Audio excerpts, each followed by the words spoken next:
Hi, I'm Priya Krishnamoorthy. I'm the founder and CEO of 200 Million Artisans. We support craft-led social and trade enterprises to become global powerhouses of inclusive and greenful action. And we do this by bridging gaps in knowledge and data, in business support, and in inclusive finance through collaborative projects and platforms so that enterprises can become empowered to build sustainable solutions that are good for the planet as well as its diverse communities.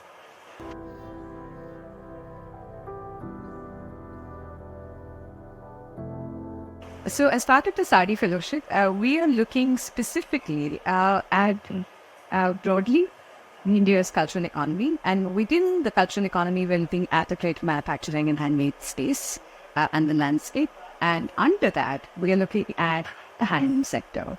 So the reason why this is important, if you have to look at the top level data, the creative and the cultural economy is likely to become a $2 trillion industry in India alone by 2030. That's a big number. Within that, the creative manufacturing and handmade sector plays a huge and significant part because fashion, home decor, cultural experiences, craft tech, culture tech, all of that come under this landscape. And it is booming day by day. And if we have to look at our own data, the handloom production in India is the second largest handloom producer and exporter in the world after China, which is a huge stuff. And these numbers are growing.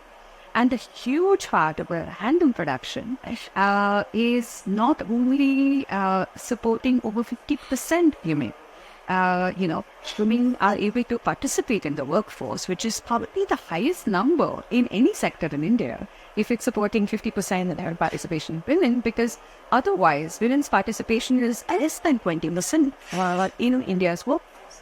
But this sector is literally to handle production and broadly textile production, as of today, is able to support over 100 million livelihoods. That's a huge number. And this is without the right kind of support, that is, be it policy support, investment support, and so on and so forth.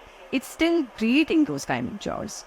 And therefore, we feel that if we have to look at the creative and collective enterprises, specifically working in handloom textile production, and see how digitalization and policy can potentially really amplify that opportunity that we're sitting on, create more jobs, drive climate action, create more dignified livelihoods, as well as large-scale gender inclusion.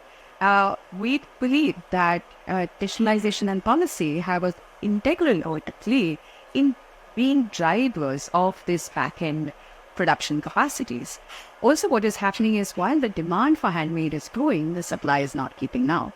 And unless the supply keeps up, we will not be able to create those inclusive powerhouses in this world of reproduction.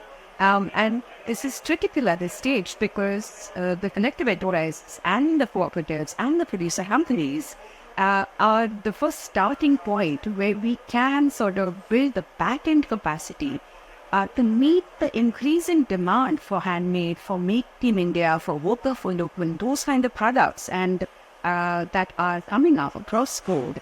And that's, I think, where the potential lies.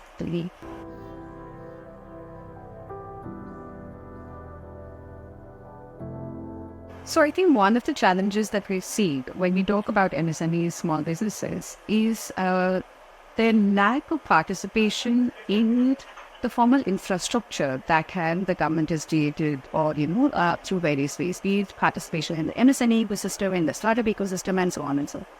I think the minute we can incentivize greater digitalization on ground and responsible digitalization on ground, we will also see the MSMEs participate actively in the entrepreneurial landscape and perhaps even incentivize entrepreneurship that is critical for a country like India to